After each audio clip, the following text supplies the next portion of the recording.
we do have the classes now on Greenville Oaks. If you go to the Greenville Oaks website, under media, there is video teaching messages.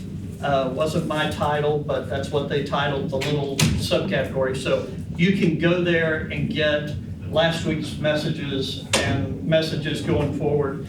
And then you can go back to today's lesson and listen, because I don't think I can get it all done today, but we're going to try. And I want you to start thinking with me, just so I can't come up with a better illustration than this. So assume we are all in a college class and we're tasked to, in order to graduate and get our master's, you have to prepare and present a 10-page paper on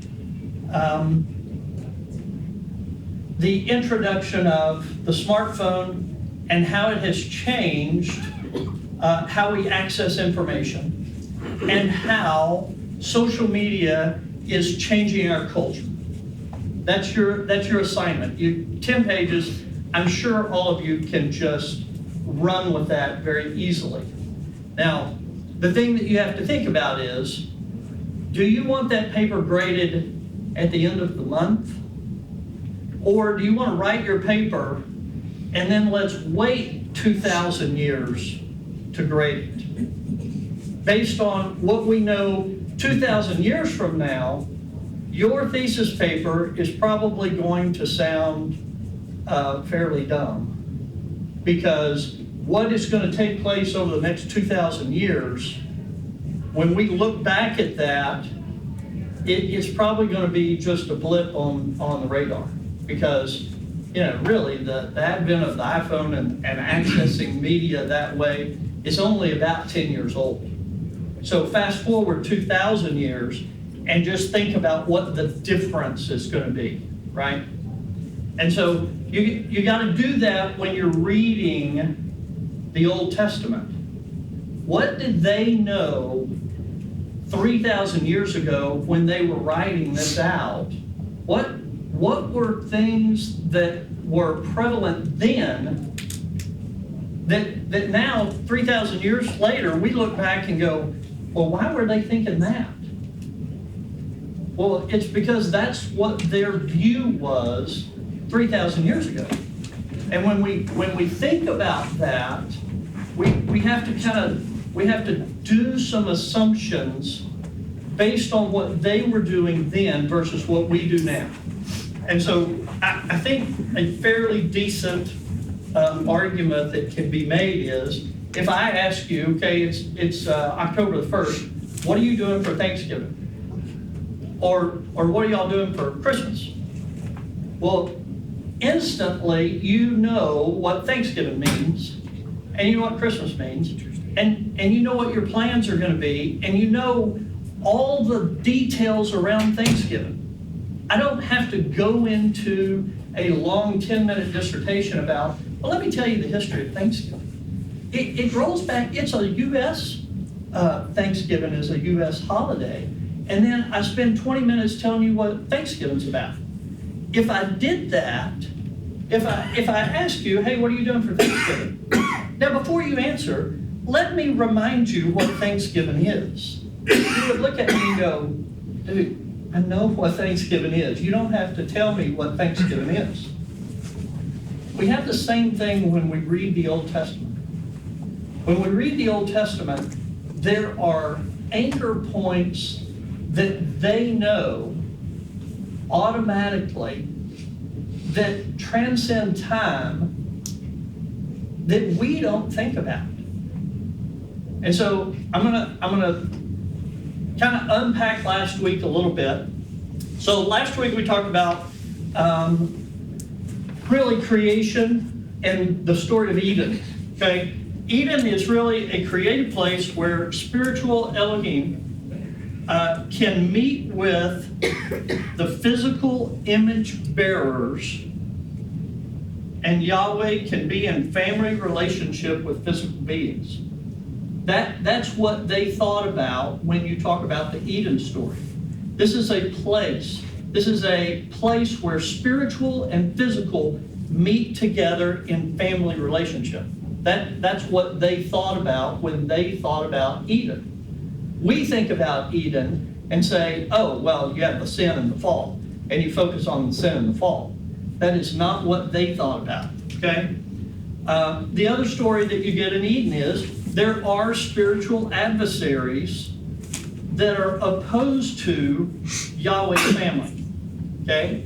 That's what they thought about when they talked about in Eden. And so then you have the vocation of what is their purpose? Why are you here? And so we see, be fruitful and multiply and fill the earth. We think in terms of be fruitful and multiply and fill the earth as a population vocation. That's not what they thought, okay? When you read be fruitful and multiply, that is a population statement, but fill the earth is a relationship statement. It's a family statement. It is, we're image bearers, and as we grow the garden and as we grow the earth, you want to fill it with this relationship, this family relationship that we have with Yahweh. Are you with me? That is the purpose. That's what we need to be thinking about. That's what they were thinking about. And so I'll unpack that a little bit more. Okay? Then you got your homework. Those of you who weren't here and you didn't do your homework, it's okay. We're going to go through it. Okay? So, you have Eden. Then you have the flood event, right? After the flood event, Yahweh comes back to the family of Noah and says the exact same thing that he told the family in Eden. Your job is to multiply, populate the earth, and fill the earth with this concept of you're in family relationship with Yahweh. It's a physical, spiritual relationship that you have with Yahweh. Fill the earth with that, okay? Then, the image bearer and the reputation bearer.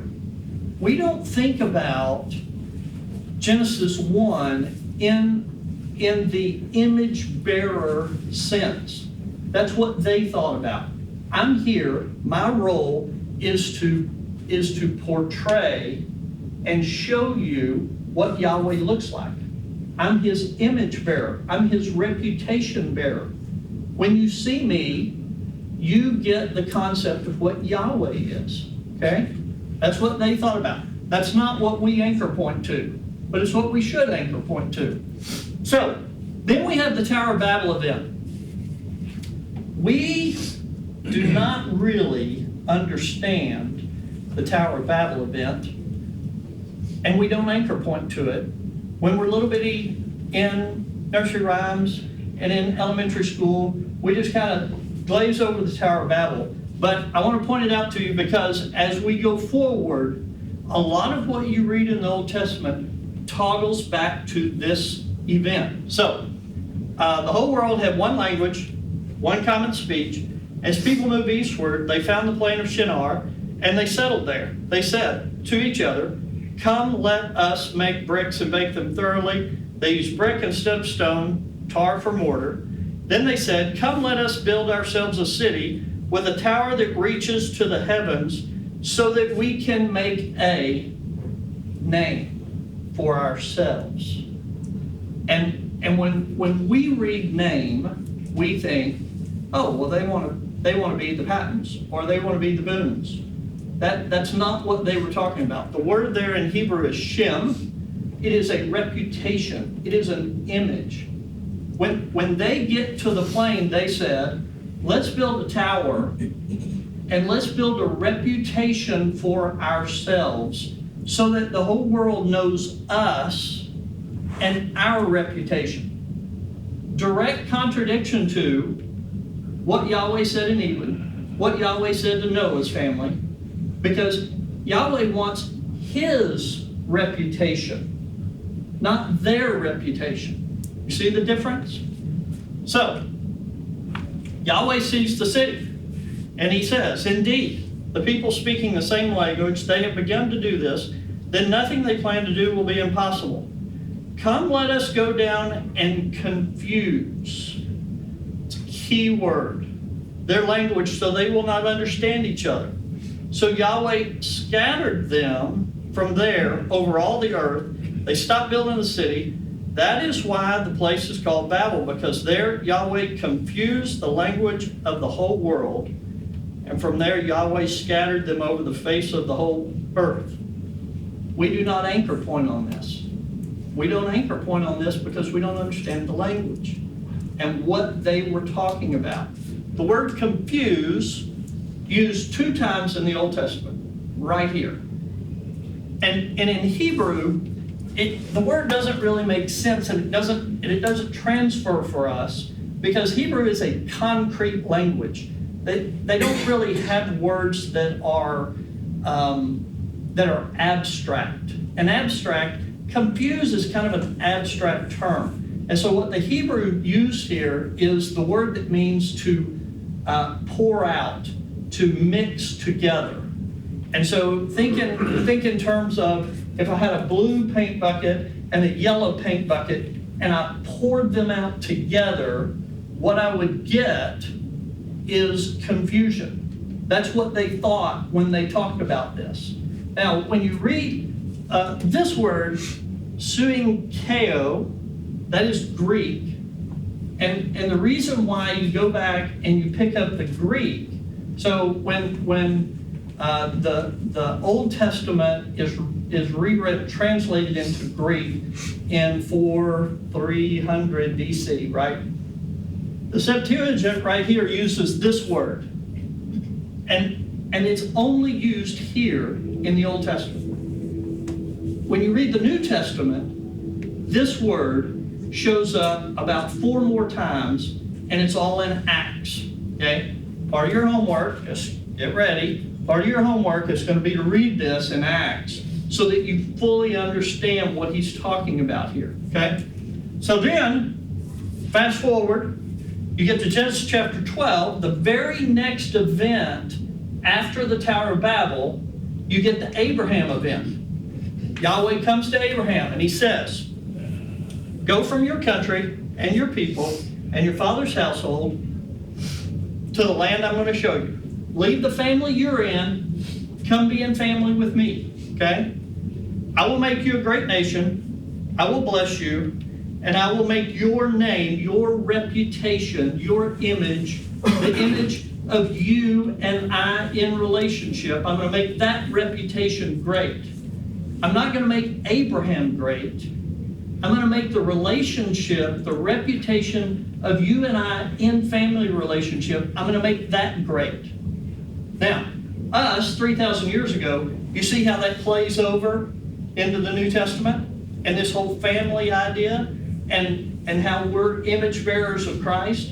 You see how that connects through that stream? Okay, so I'm going to make your reputation great, and your reputation, your image will be a blessing. I will bless those who bless you, and curse you who curse you, and in you, in your family, all families on earth will be blessed. Now, when we read that, we go, oh, that's a Jesus statement. Well, it is a Jesus statement. That is an anchor point, but that's not what they thought.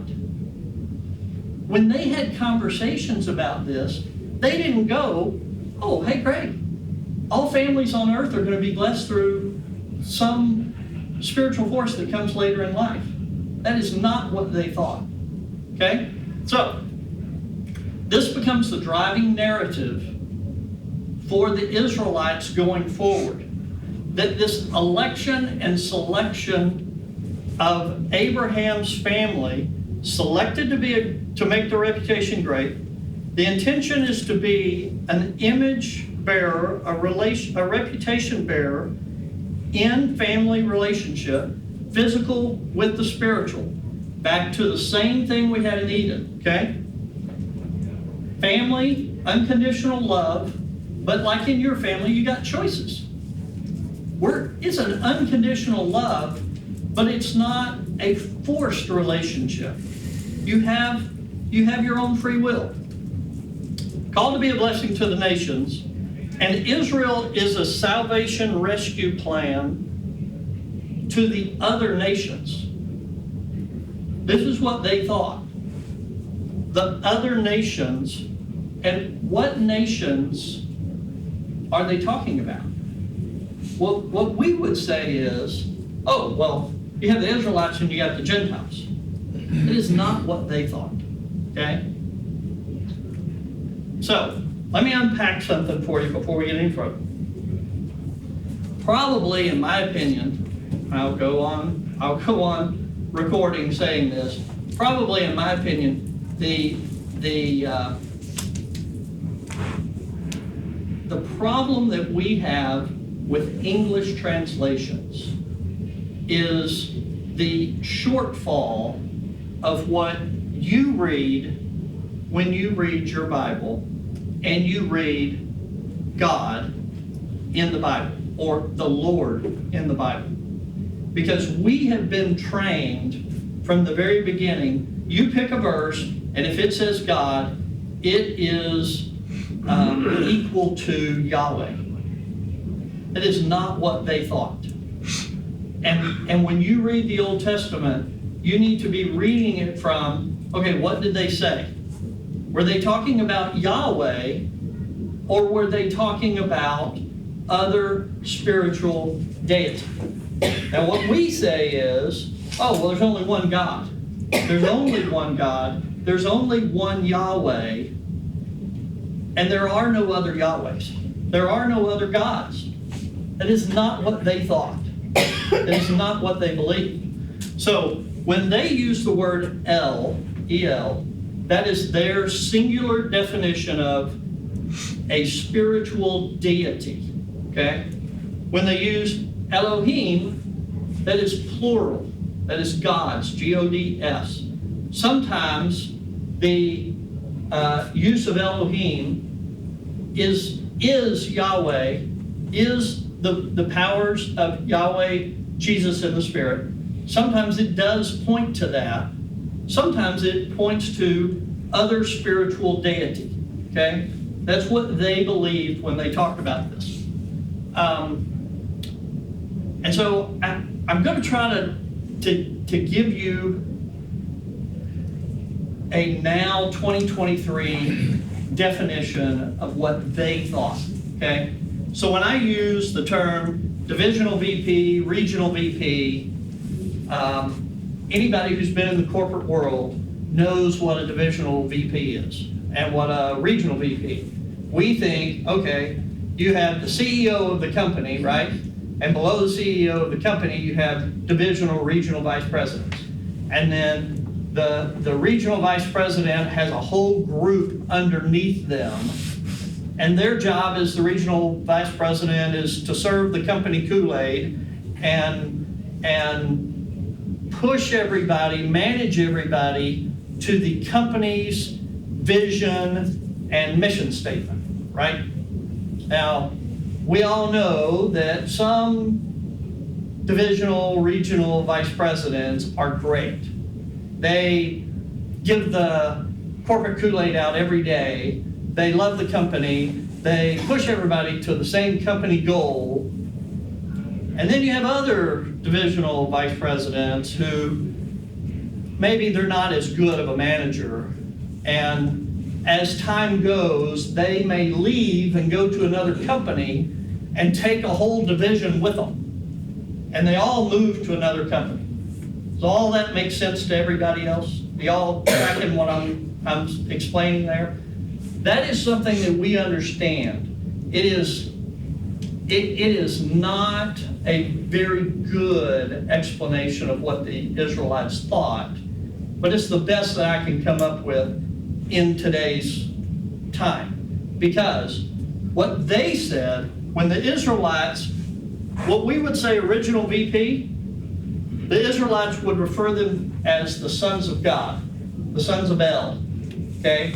And the sons of El means something to them that doesn't translate to us in our day and time. When they say the sons of El, it's just like them saying Christmas or Thanksgiving to us. They all know what that means. We don't have a clue as to what that means because we don't really track the way that they believe. We read the Bible from our American standpoint and say, well, all the things that they were talking about, we understand in today's environment. But that's not the way they did it, okay? Now, this is going to play out here for you in just a second. So, then you have Abraham, they go into Egypt. God pulls them out of Egypt, right? Brings them up to Mount Sinai. Exodus 22. This is the free gift of salvation. You're leaving Egypt. It's still your choice. I want to be in relationship with you. That is the Mount Sinai, the 10 Commandments. That's the way it starts, right? You all know your 10 Commandments? Exodus chapter 20, verse 3 and 4, you shall have no other gods before me. You shall have no other Elohim before me.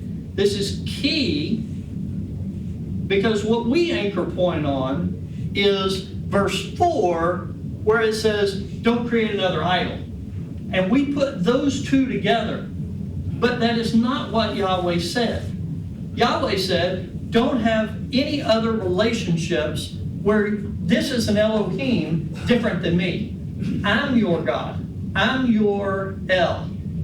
Don't be going after other Elohim. Don't go after other gods. And don't create your own.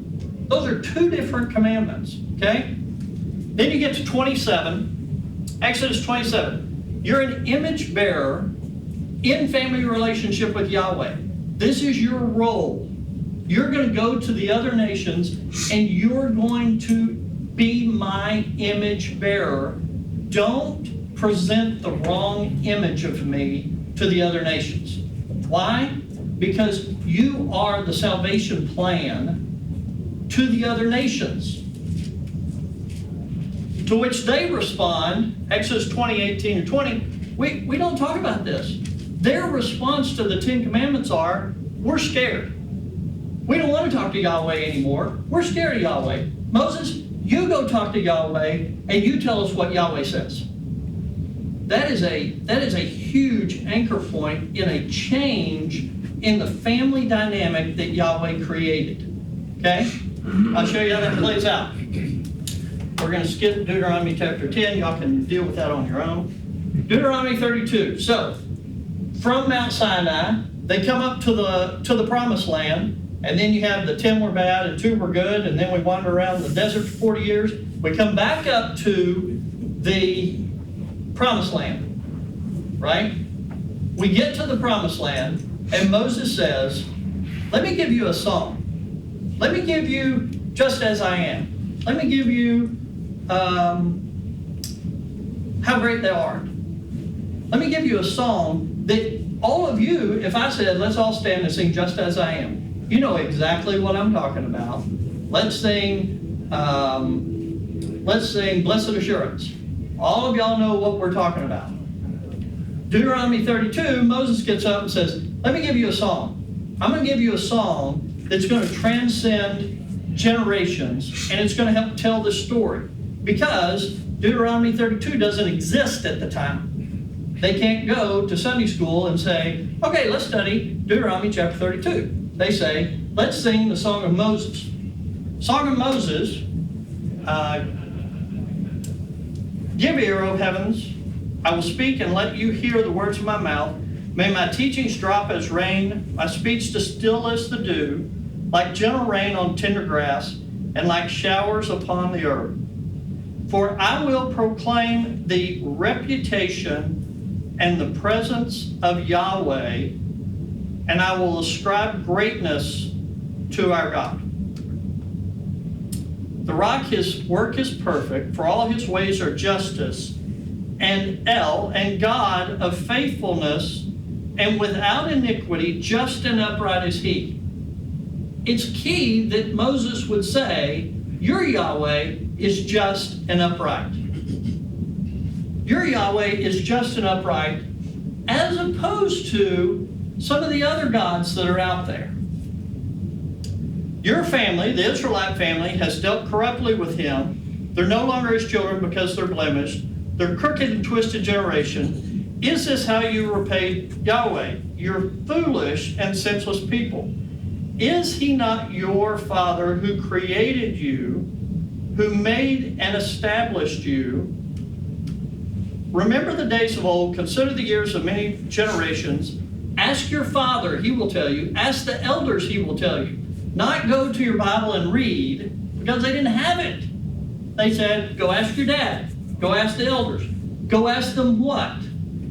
Here it is. When the Most High gave to the nations their inheritance, when he divided, that's a key word, mankind, and he fixed the borders of the peoples according to the number of sons of God. But Yahweh's portion is his people, Jacob his allotted heritage. Okay, so you got to get this term. This, when he fixed the borders, what Moses is retelling is, you remember the Tower of Babel? You remember when Yahweh said, come let us go down and confuse their language? I'm going to take the Israelites. The Israelites don't exist at that point, right? Because he hadn't gone into relationship with Abraham. But he says, okay, we're going to divide all these nations out. We're going to divide the nations out based on the number of the sons of God, based on the number of divisional vice presidents that we have. I'm taking the Israelites. Then the other divisional vice presidents, the other sons of God, take a nation. That's what they're talking about. When Moses is explaining this, and it's explained throughout the history, this is what they're talking about. You Israelites were in relationship, family relationship with Yahweh. He is the supreme God, but he's not the only God. The other nations have gods divided out at the Tower of Babel. That's what he's talking about. This is what we don't realize.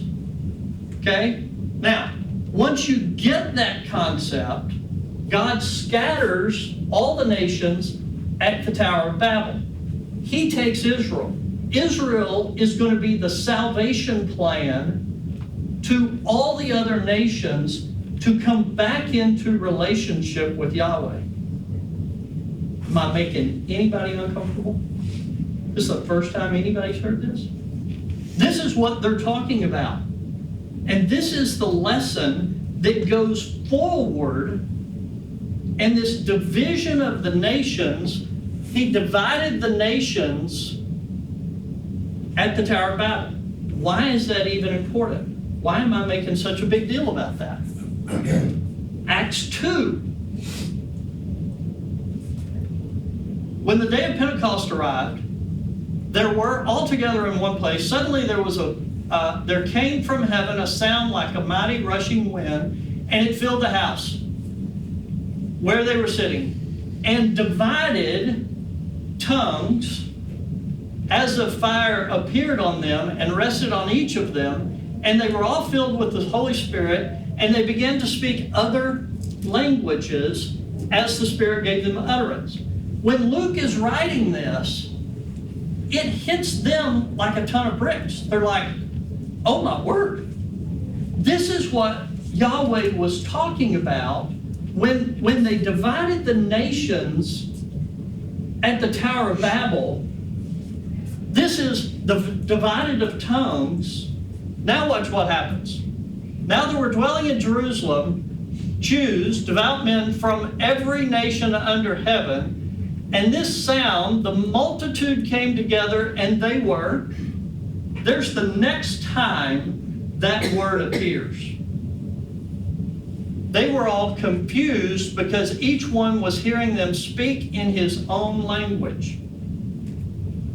And they were amazed and astonished and said, are all these people speaking Galileans? How is it that we each hear them in our own native language? what Luke is doing is he's tying the Tower of Babel, the separating, the dividing of the nations, he's tying that back to the divided tongues that come down and speak and sit on each one of the apostles. And then they begin speaking in this language, the language that is of the nations that is divided out at the Tower of Babel.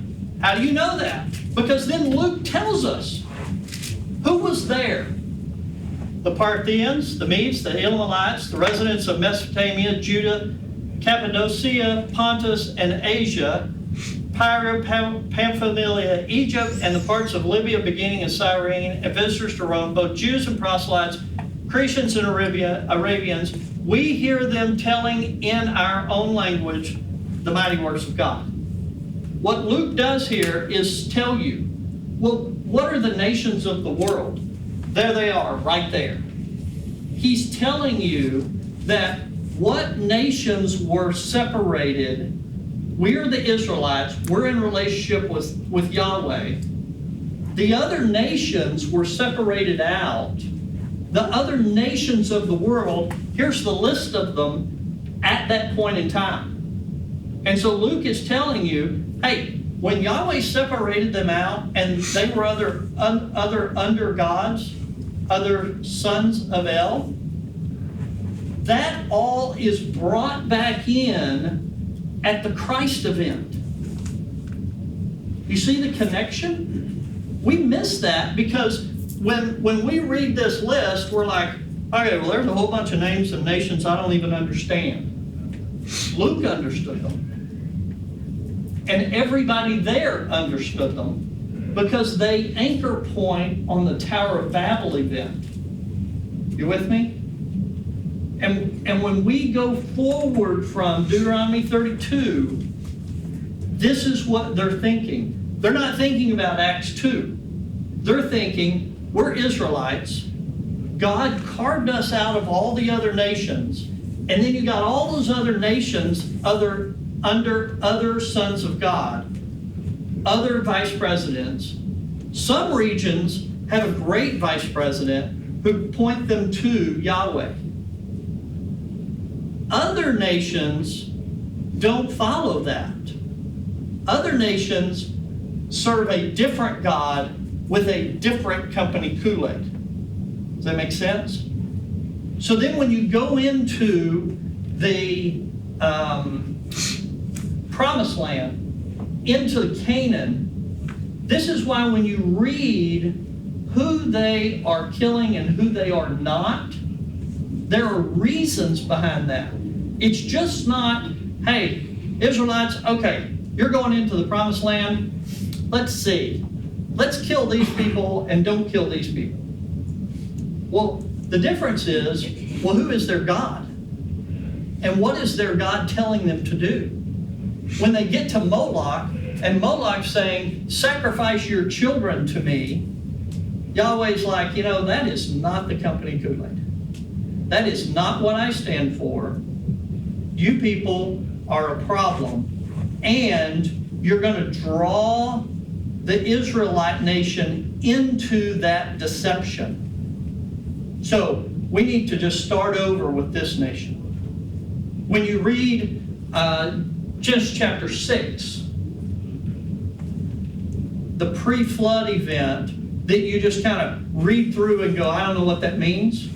This is what this means. When you read Job 1 and Job 2, where the sons of God come and present themselves to Yahweh, okay, this is what they're talking about. This is what the Israelites know that we don't follow. Okay, you with me? Okay, so your homework, Acts chapter 9, 19, and 21. You're reading this from a standpoint of, what is this confused term? These are the only places it shows up. And you're reading it because, what is Luke talking about that is important to me that ties back to the Tower of Babel event? Why does he use that specific language? There's a reason why he uses that language, because when he says they confused their language and confused the Jews And this event was at the temple, and it confused them. This is what he's talking about. We don't track with that. It doesn't go Thanksgiving. When he says confused, all of them knew what he was talking about. Job chapter 1 and 2. Job chapter 1 and 2, of course, is where Job is there, and Satan comes to present himself to Yahweh along with the other sons of God. That language there should be more understandable now that you know what the sons of God are and what the Israelites thought about. Oops. Psalms 82 is a fascinating passage. You read Psalms 82 without understanding who the sons of God are. When you read Psalms 82, it doesn't make sense. What in the world is he talking about? So now you should be able to read it a little bit better. John 10:22 through 24, fascinating context there because Jesus is in a debate and he's explaining, me and Yahweh, we're the same. And at the time, they understood what that meant, whereas now, 2,500 years later, we're like, okay, so you're a son of God. We get it. Then it was a totally different thing. Okay, so I'm almost out of time. I want to come back and I want to keep saying this sons of God, depending on what English version you're reading, sometimes this translates sons of Israel. If your Bible says that, it is a translation that is, the debate comes down to what was the Hebrew there and what is the translator in your Bible, what are they using as the text that they're translating into English? So most modern translations use sons of God there. And they use that because of what they discovered in the Dead Sea Scrolls. When you go to the Dead Sea Scrolls, not only do you get sons of God there, but you also get the Pesherim, which are commentaries written way back then as to what did this mean. And so when you read the commentaries from 2,000 years ago on what this Hebrew text means, this is what they're talking about. And they go into more detail into, well, why is that there? It's a reflection in the Song of Moses back to the Tower event, okay? And if you're reading, if your version says sons of Israel there or sons of man, if you'll find your footnotes and you go to the footnotes, it'll explain why that particular version is using that. Oddly enough, you got to get your Deuteronomy 32 Bible out and you actually got to read it and then go find what the footnotes say, okay? But when the children of Israel sing the Song of Moses, this is what they're thinking. And when they go into the Canaanite land and they sing the Song of Moses, and when they're hauled off into captivity and they're singing the Song of Moses, this is what they're talking about, okay? Just as if we're singing Just As I Am or Blessed Assurance, they know that song and they know it well, and they know all the meaning surrounding it the same way we know all the meaning around Christmas, okay? You with me? Okay, so there's your homework. Oops, there's your homework. As you unpack that this week, you're going to have plenty of questions and go, why haven't I ever seen this? Why haven't we ever talked about this? And I'm going to go back to last week. We, as a historical Church of Christ, anchor point to certain things. Jesus is Son of God. Jesus died, buried, and resurrected. Those are great anchor points. But when you just focus on those, there are other anchor points that we don't really understand, and so we don't talk about them. And because we don't understand them and we don't talk about them, when we go to talk the gospel to somebody today, they have questions that we can't answer because we don't understand what they were thinking when they wrote that. You with me? Okay, all right, so Next week, we're going to have the video of Joe and Jess in a discussion of what do millennials think right now. Fairly impactful video. And then in 2 weeks, we'll be back and we'll dig into this a little more because as we go into Malachi, which Malachi is the forefront of what Paul says in Romans, which eventually we'll get to Romans, promise. But I feel like we got to set all this up so that when you read Romans, you know what they were thinking. You with me? Okay. All right. See y'all later. Sorry, I went